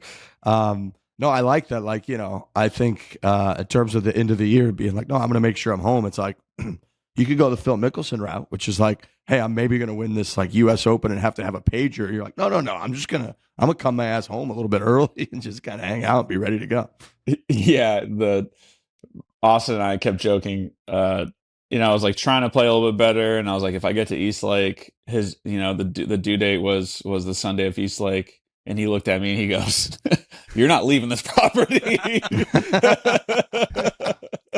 Who had that decision a couple years ago? Was it Rom? Was it Rom at the Masters? Somebody had that situation recently where it was It might like, have been Scotty. oh, it might have been Scotty. Yeah, It was Scott, Scotty. Sam Burns. I think Rom had a little pickle as well. All those 3 guys I think come to front of mind that kind of had that pickle. And there's a bunch of others that have been in a mix where they're like, dude, that's a big All right. decision to make because either like if you have the lead on Sunday and the pager goes off, you got a big decision to make. I think most guys probably run off the property, but there are people out there who would be like, you want that green jacket? Like, that thing's pretty important too. So that's an interesting pickle to be in. Yeah, my mother-in-law was like, you're she's like, you're staying out there. I thought the opposite. I love that. I love that mentality too. Yeah, I was cracking up too. I was just It's I was kind of looking at my wife and her, and I was like, okay. It's funny because we've talked about this a million times, and I've been like, I'm staying. I mean, I don't. If there's a chance that I'm like, you're telling me I'm maybe going to win the Masters. First of all, how did this happen? But second of all, it's like, I get that someone like you, maybe you'd be like, I can leave because like I'm going to win multiple majors, or at least I'm going to have a chance. That's fine. I'd be like, dude, this is insane. I hear you. I tried to definitely plan it as much as possible. We try to. You can't really plan having a kid. Sure. So many things need to go well, and like you hear of people struggling to have a kid. It's easy for some people. You just don't know where you're going to fall in that sort of cards. So I definitely was like trying to like stall as long as possible to try and have them one day off, man. Yeah, I know. Pretty good planning, really. Yeah, you're so close. Shooters got to shoot. So well, congratulations. Yeah. Congratulations. What a return now back into like your day job. This is going to be. I want to talk about, you had a great quote towards the end of the year that I love. It reminded me a lot of like what Max Homa's been saying over the last year or so. But you essentially said there's nothing worse than trying your hardest and playing like ass. It's the worst combo. And I think that speaks to the guys in this podcast dramatically, because we sort of have a brand where we suck at golf. And people are like, no, you get to do this all the time. You guys like play for a living. You film golf videos for a living. And it's like, no, I'm trying so hard. I want you to realize how frustrating it is. Yeah. I'm trying really hard to play better than this, and I just can't do it. So I love that quote, and I just thought that was such a like honest reaction to what golf can be like sometimes. Yeah, it was pretty raw. They definitely. I wasn't expecting to do media. You rarely do you expect to do media when you come in 40th. So they kind of they pulled me off the course, and I was like, all right, I guess there's so many stories up ahead. I guess they're just trying to fill time. Who knows? But it was as honest of a feeling. I've had the highest of my highs. The year prior, and then I got hurt and came back, and like you guys said, you try so hard, and you get so used to. At least I did. Not you guys, but I got so used to playing good golf. And, nope. We haven't hit that part yet. We're still trying. Honestly, it's worse though. If I gave you a little lick, it'd be significantly worse, because then you'd be like, oh, I can do this, and then you can't, and then you're like, oh wow, this is even worse than I thought it was. Dude, I actually agree with that. So I've been doing the Breaking 100, Breaking 90, Breaking 85 series, and before I started doing that, I was just a bad golfer, and I knew that, and that's just sort of what my body knew and my brain knew. So every time I went out and I hit a bad shot, I was like, you're a bad golfer. That makes sense. But then when you start to play better and you start to practice and you start to shoot like high 80s, for a guy like me, that's good golf, and you get a taste of it, and then you go out 2 weeks later and you shoot a 95 or 90 or 105, and you're like, oh, actually having the taste of good golf and then reverting back to the bad golf is a worse feeling than just being a bad golfer all the time. Yeah, you don't know what you don't know. It right. really is. That's right. Yep. So how that it does, so that was my take. Obviously, I wouldn't not want to have 2024 happen. So just, sometimes you just got to wear it. I'm always curious, how conscious are you of when something's going wrong with, let's say, you got like a 7-iron into a green, take your swing, you think you got a plan or what it's going to do, doesn't do that, it's a bad result. How aware are you instantly of like how that happened and why that happened, versus how often are you out there kind of confused, thinking like, pretty sure I put a good swing on that? And the reason I ask that is because our awareness level of that is like close to the number 0, I would say, where it's like the amount of times I swing and I'm like, that was pretty much my good swing, and you look up and you're like, where is it? It's just not what you were expecting is very high. I can't. Yeah, we're on different pages there. Rarely do I make a pass and go, in my mind, I'm like, that felt good, and then you look up and it's like quacking off the planet. That I don't know if that's ever happened, to be completely honest. See, that's something we fight with, and it's very frustrating. We're gonna find some common ground here, though. Yeah. Well, honestly, that could be worse than what we just alluded to prior to this. I agree. Bad feeling, man. Boy, is that worse. That's bad. Yeah, that's how'd low. that feel? You're like, that felt great, and they're like, no, that was horrible, dude. That was terrible. Yeah, like if you had to play golf in the dark, you guys would just shoot even higher. Yeah, might be better. Man. Maybe. So the injury, obviously, you had the injury, the whole deal. You still had, I think, three of the four majors. You finished inside the top 12 or so. So it wasn't like there weren't some positives. The Open Championship, I think we were around T7 or something like that. So there were some positives. Coming off of the break and whatnot from golf, going into the Ryder Cup, do you feel that way too? Like, okay, I know last year obviously was like the best, as good as the best year that you've had. You're breaking through, you're winning majors.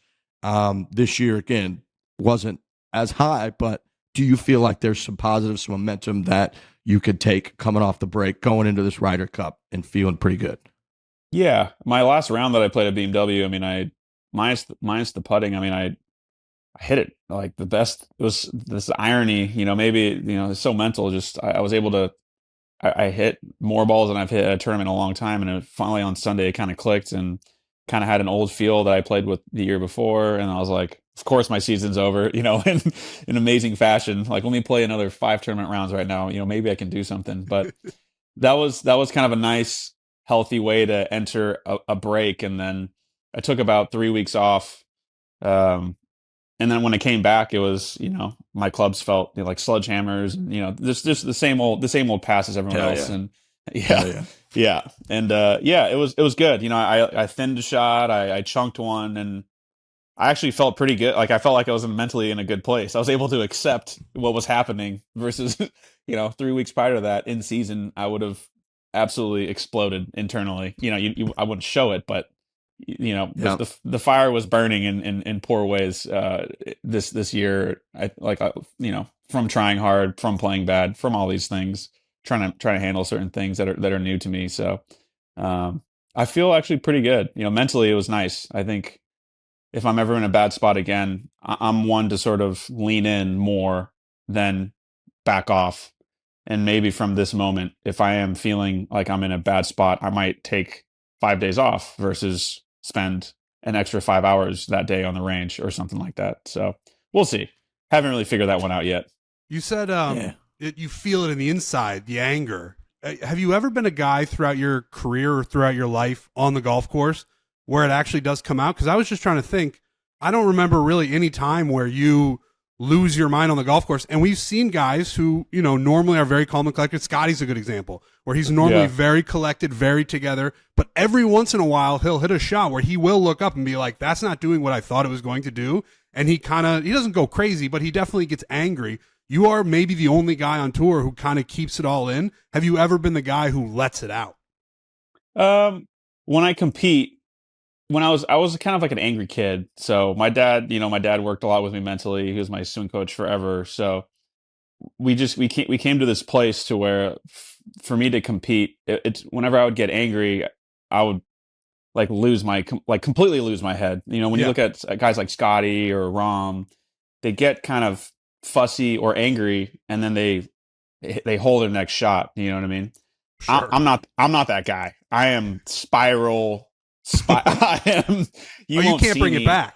Yeah, bro. If you see Xander like emotion you haven't seen, you hammer the live betting on him just going over 80. Hey, I'm a father now. I have to be a good role model. True. That hasn't clicked in yet. This kid has so no how idea do you what's keep going on it? No clue. He's got a couple of years. So how have you? What did you guys work on to make it so you don't spiral? It was more so of a conscious. When I'm in like tournament mode, when I'm trying to compete at a high level, I just have to stay pretty even keel. Like I'm basically, I feel not like a robot, but like I'm at work, and at work, like I'm pretty ho hum. Like I if I'm hitting a good shot, doesn't really matter. If I hit a bad shot, it doesn't matter, because at the end of the day, it doesn't really matter. So in my mind, I'm like, I practice really hard to do certain things really well, and as long as I can, attack those shots correctly or with a clear head, I'm more likely to hit the correct shot. And then if I don't, then I go back to the drawing board and I start over. And I think that the more I can do that, the better. Like this year, for example, I felt so unsettled. I felt like all the stuff I was working on with Chris and with my putting, I never let anything settle. I kept changing stuff, like with my feels, I kept I was like an addict trying to find the right fix every week, every hole. I bet your team loved that. I bet your team loved that. They're probably really pumped about that. Yes. Coming from me too, I don't like to change things. I like to be pretty even keel. So, this is like the opposite. This is my internal spiral that I had this year. I didn't really show it because I was like, I'm okay, I'm okay, I'm okay. Yeah, right. End up in the nut house doing that. That's how it felt. So I think that's kind of what I was alluding to as well when I was like, I needed a mental break of not thinking anything. So this kid kind of came at an incredible time where I haven't even worried about golf because I'm like, it really didn't matter for a bit. And obviously now I'm stressing. I need to get ready for the Ryder Cup, and I want to play well for these boys and for the USA.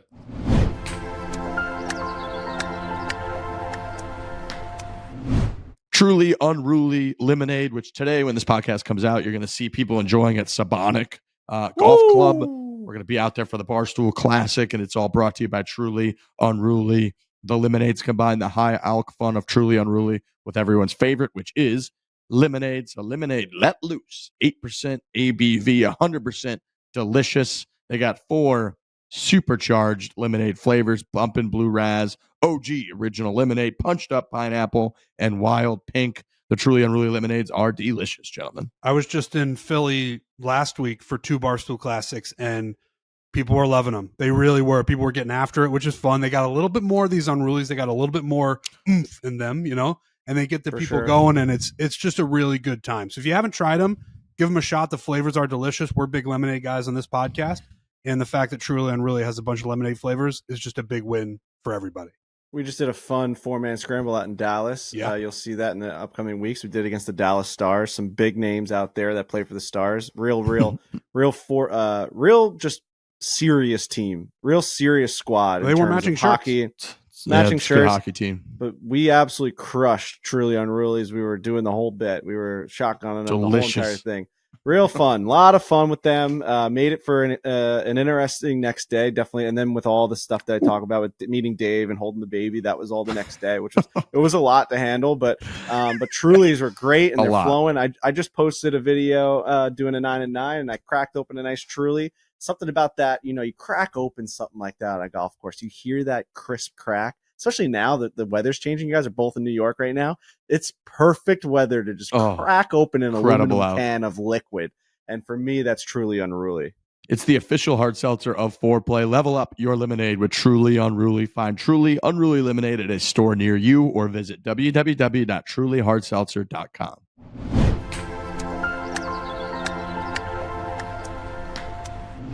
You've had some very incredible performances under pressure throughout your career, but also last year, the birdie on the 72nd hole of the PGA, that round at the Open was off the charts. Does part of you going into the Ryder Cup can you almost feel like no matter what, you can rely on the fact that there's just a huge element of the Ryder Cup that is being able to handle the moment, handle the adrenaline, and just know that you've been able to channel that into good golf before, and that you'll probably just be able to figure it out?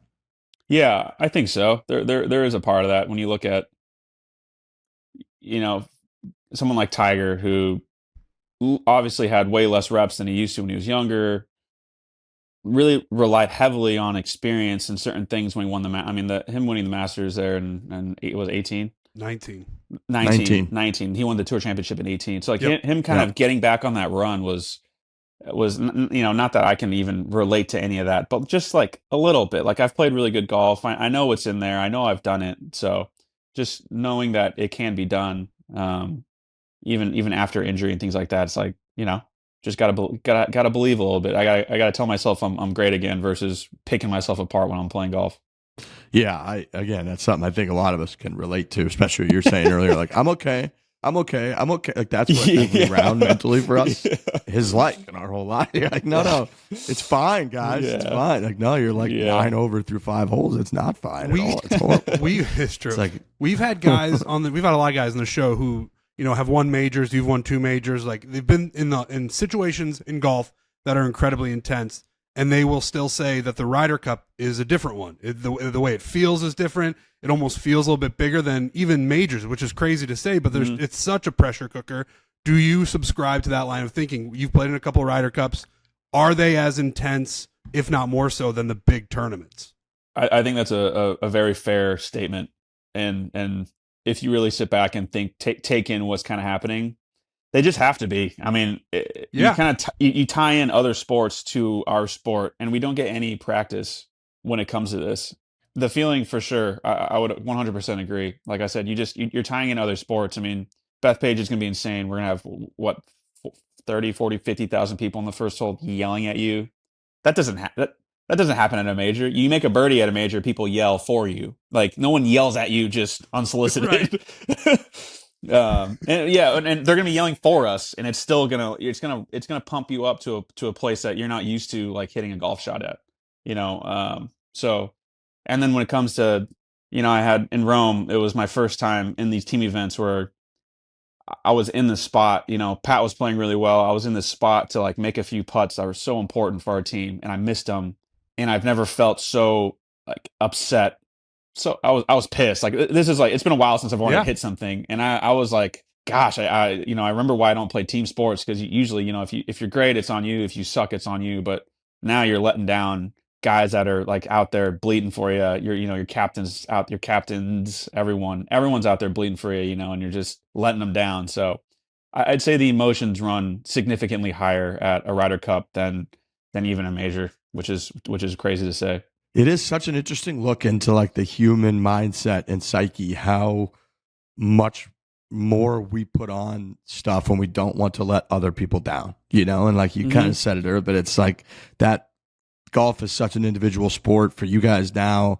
You're 31 years old. You've been doing this for 20 something years at like playing high level golf, no matter what age you were, and then getting to the highest level. But it's always been individualistic. It's always been, like you just said, like you're sort of the CEO of your own business and your team, and like, yeah, you can let them down, but at the end of the day, it's like the actual result once you're out there is 100% up to you. And then all of a sudden it's like not, and then all of a sudden you realize that not only is it not 100% up to you, but like when it is 100% up to you and you don't do it right, you're letting down teammate, you're letting down captains, you feel like you're letting down the country, all of that. Like that type of pressure cooker for people that also just aren't used to that, I think has to lead to why the emotions get so crazy in the Ryder Cup that, I mean, Trent has predicted a shove this year at the 2025 Ryder Cup. I do think somebody's getting shoved. I'm not wishing it, but I just think it's going to be so intense in New York. And part of that is that it's podcasts like us. It's everybody is building it up so much that people are going to go into it being like, this has to be the craziest sporting event of all time. And I think, maybe a player shoves a person, or a fan shoves a player. I don't want it to happen. I really don't, but I do. No. It's going to be nuts. Like, do you guys talk about that? Has that been part of the lead up of anything that Captain Keegan has said? Like, it's going to be, you guys have played in Ryder Cups and they are super intense, but has there been anything in particular about this one where the guys are like, this one's going to be super fucking intense? Yeah, there's definitely been conversation. I mean, it's hard to, I read the Europeans are like wearing VR sets. I just read that article yesterday. It came up on my phone, and I'm like, it's interesting. But yeah, I mean, other than stressing how much, like how crazy it's gonna be. I mean, I've played in 2, and I don't even know how I'm gonna prepare myself. Maybe I gotta sit in a dark room or go to a dark place. But like that first tee shot, you know what I mean? Like, yeah. How do you prepare? I mean, president might be there. Like, how do you?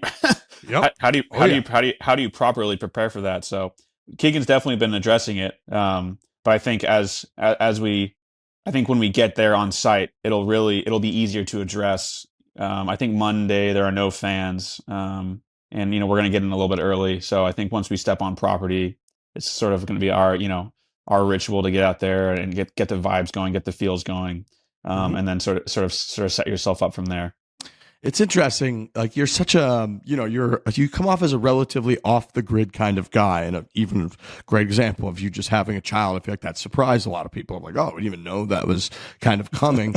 For something like the Ryder Cup, are you able to kind of like avoid the hype and the talk and the chatter about who should be picked and what's the environment going to be like and who's going to be there? Or is even someone like you, is it impossible to avoid all of the hype, all of the noise, all of the chatter going into this thing? A little bit. Like I think having a kid, the only articles I can see are on my phone if I do see them at all. So if I'm tired, I'm not on my. When I'm home, I try not to be on my phone too much, anyways. So yeah, I haven't had social media since I got rid of it. I got rid of it 2020 Masters. I think I just dumped everything off my phone. I just felt like it was too much. That sounds awesome. Yeah, you got. I mean, What a dream. yeah, it's such a tool to make money, and to me, I'm like, could I make more money doing it? Probably, but playing well and being with the people I've known forever is what's important to me. So I was like, I don't see how me posting about anything is gonna make me happier. So I just dumped it, and I was like, screw this, you know what I mean? And I'll keep in touch with whoever I need to keep in touch with, and that was kind of that. And it's been 5 years, and maybe I've pissed some people off by not staying in touch, but I'm a selfish guy, you know what I mean? Like I gotta do me. For sure. Did you find yourself checking it and seeing negative comments and stuff like that, or was it just like you didn't want to post anymore? Yeah, no, it was. I never really wanted to post anyways, but I would catch myself doing the whole like doomsday scrolling where you just sit there, when I was on Corn Ferry and and I play a bad round or you miss a cut, you wake up the next day and you're just sitting there like looking at your phone for 3 hours and you're just like dead in bed, and I'm like, this is just bad. This is bad. You know what I mean? Like this is not good for me. So I just had to consciously, I talked to everyone on my team, and they're like, this is, we think it's a great idea. So, it's just part of, it has worked.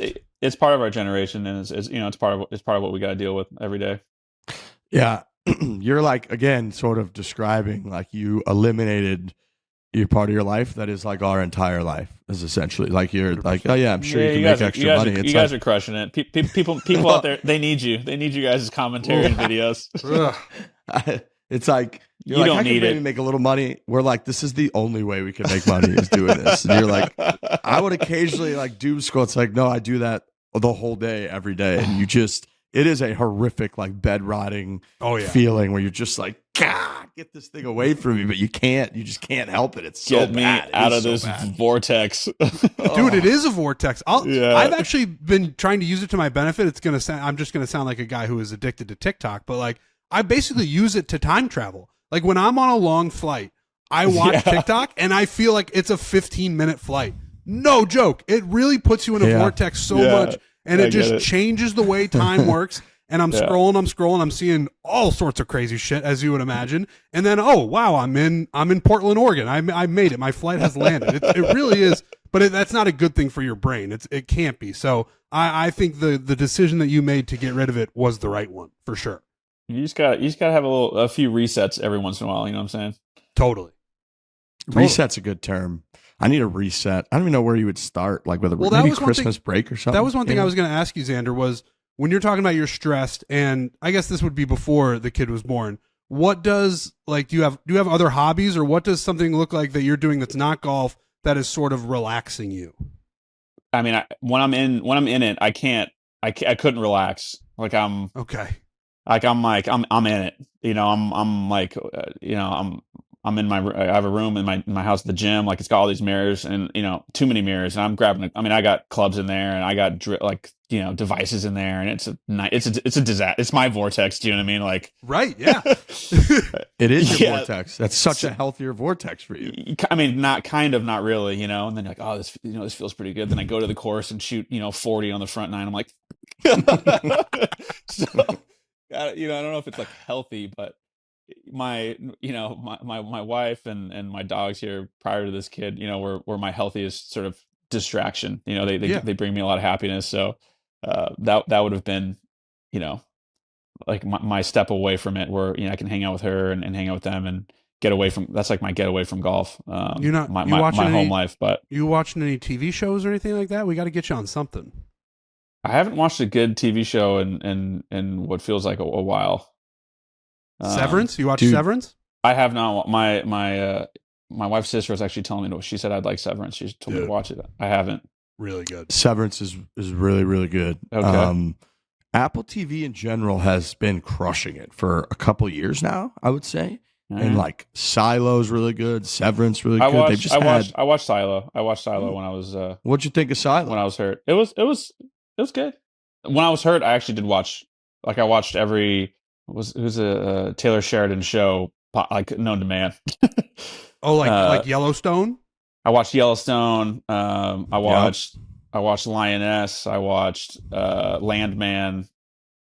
You name it. I like Landman. I haven't done the Taylor Sheridan thing yet, but I'm going to at some point. I'm just going to dive fully, and that'll be my new vortex as opposed to 4-second TikToks. I'm going to go to Taylor Sheridan world.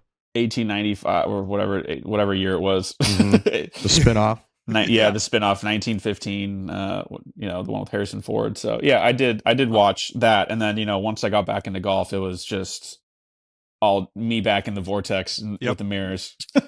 Those damn mirrors, dude. I'm gonna break them right now after this phone call. If you do, we want it on. We do it during the podcast. Go in there and start breaking shit. That would be incredible. Like those demolition videos when people rip their houses down. You're just destroying mirrors. Yeah, I do like that we're learning Xander has like spiral tendencies, and he's slowly just isolated himself to where the spirals are pretty much internal and don't matter that much, right? No, my wife knows. They're just they're external, but internal to everyone else. Sure. Yeah. And your son Victor's learning too. A little. He's like, this guy likes to just go crazy occasionally. Going back to the Ryder Cup quickly, what is it between you and Pat that is so? I mean, that duo has been so fun to watch over the last couple, and you guys just seem to get each other. The chemistry is there, but that's another one that is largely, it feels internal to us because we watch it and we're like, it's not a ton of, it's almost surgical what you guys do. It's less rah-rah. That's a good word. We're just going to go out there and beat you guys, and then like it's a point, and it's like, all right, that's the Xander and Pat point. Like that's huge. We're going to get that one. Like I feel like that's the conversation in the locker room. What is it? What kind of connection do you two have that you guys sort of work with each other so well? Yeah, it all started. Fred Couples had this idea to put us together, thinking, because I'm more like, I'll joke around a little bit more. I'm a little bit more, as much as we joke about me being internal. Like when I'm in the locker room, I like to like tease guys and like pick on people and how just like seeing people laugh makes me laugh. That whole thing. Pat's a little bit more. I can get him going a little bit, but like he's not going to be the one to start that party. Do you know what I mean? Sure. He's not yelling at JT across the room. Unless JT did something terrible like the thing he did on his head.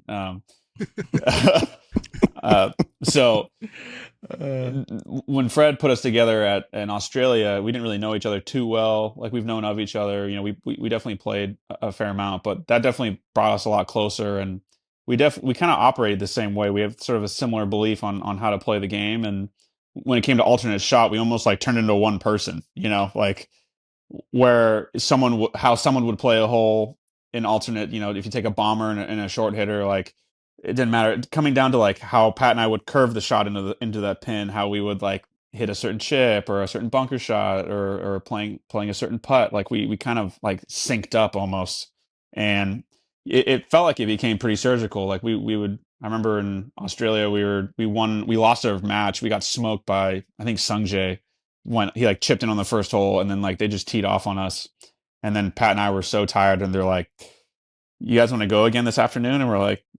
We looked at each other like, yeah, we'd love to. And they're like, all right, good, you're going. And Pat and I, like, Pat's in the lounge drinking like 6 cups of coffee. I'm eating these like energy gummies. And we're like completely degenerating in this like caffeine ODing in the freaking team tent. And we like go out there and he like Pat, it's like in such Pat fashion, which like can rub people off in a weird way at times. But he looked at me and he goes, I may not talk to you like this afternoon, but I am with you. Like I'm pulling for you, and like we're gonna get this done. And he's like, I'm just gonna conserve energy, and I'm gonna walk ahead. So if you don't know Pat very well, like just shoot straight with him, and you're gonna get a straight answer back. Like that's how like Pat and I operate. So from that day forward, and then we were like, I think we went 2 down early in that match as well, and then ended up pancaking them and winning 2 or 3 up.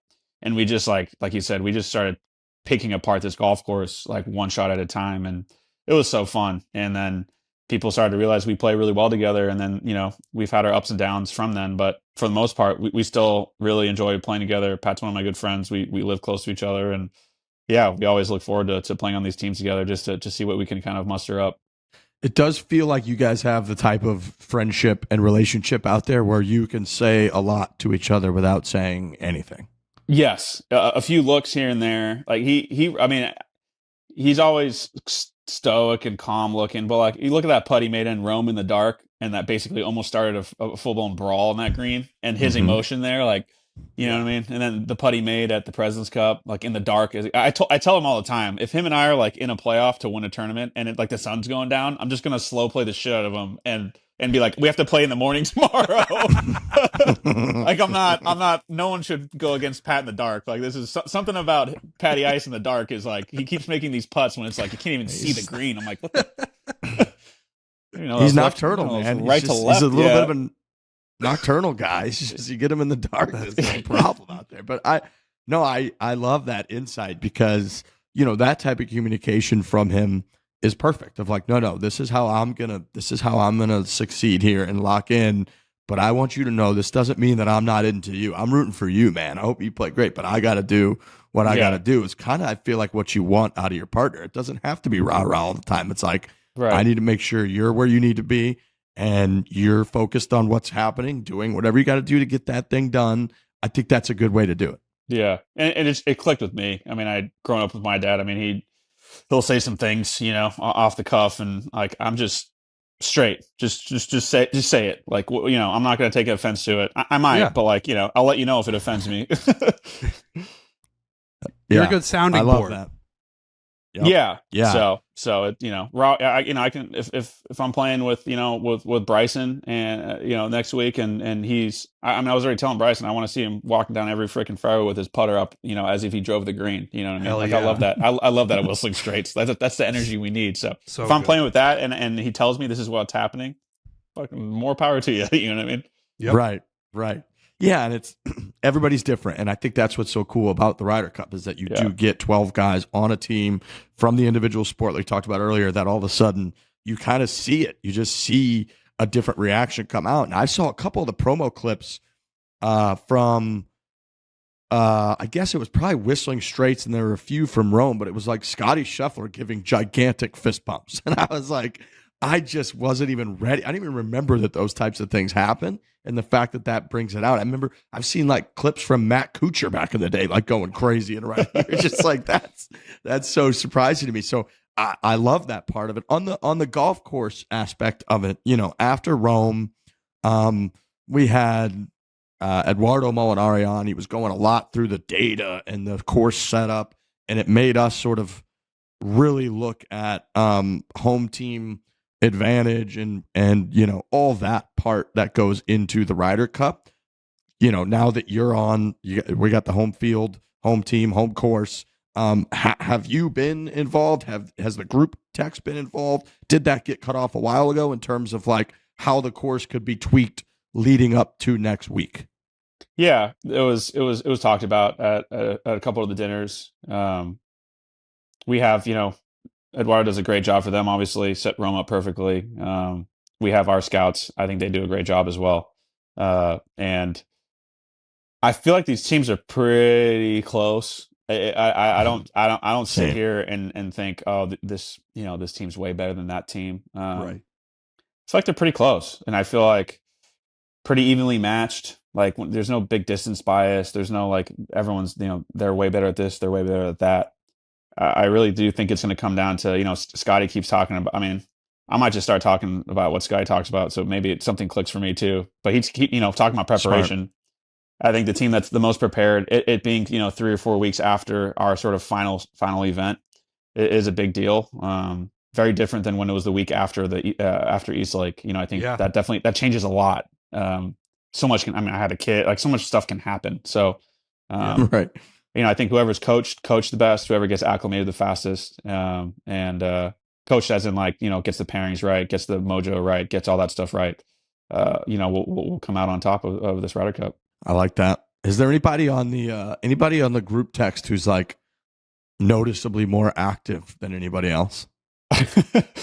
This has been all team events are fun.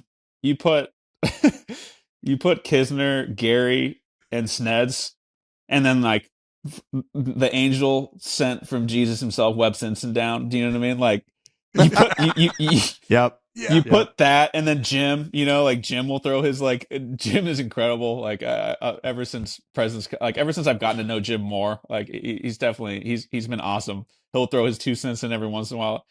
I mean, Keegan doesn't even need to write anything. They'll just start it off. You know what I mean? Guys are already, I don't even name names, but guys are already getting harassed for losing to the vice captains. You know what I mean?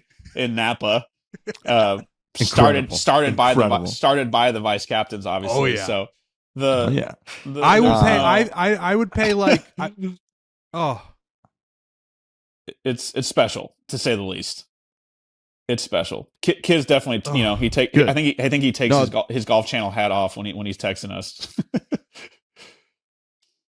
Yeah, that's not surprising. It is a very funny dichotomy that you describe of so good. Really this crew of however many people are on that thing with the assistants and the vice captains and 20 people. And it is like, I remember seeing Webb Simpson at the Cradle at Pinehurst 5 years ago, and he had an Ain't No Hobby hat on that he had bought online, which what we were selling along with Kiz. And I couldn't believe that Webb Simpson was a Kiz guy because they're just cut from such different cloth. So I can imagine that type of all the different personalities on there. It's a bunch of people that should have never been on the same group text, but it's magical that they are. But that's the thing. I mean, Keegan thought this through, obviously got good advice. I think Jim is the wisdom. And you can't have two Kisners. You just can't. Do you know what I mean? It's dangerous to have more than one Kiz. There can only be one. Agreed.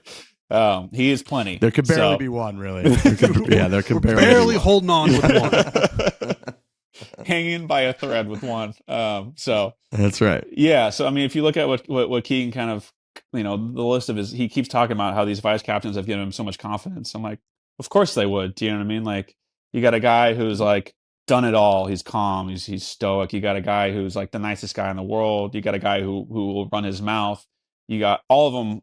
All of them are hyper competitive as well. So it just creates this, for me, selfishly. I mean, it's such a fun environment to be in. You know what I mean? I'm sitting at home having so much FOMO.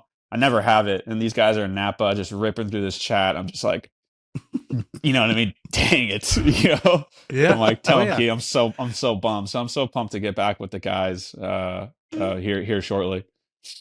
God, I like it, man. I like the vibes. I feel like the team is gelling. I do feel going in it is not a anything could happen. I think that both teams. I mean, they're running pretty much the same team back.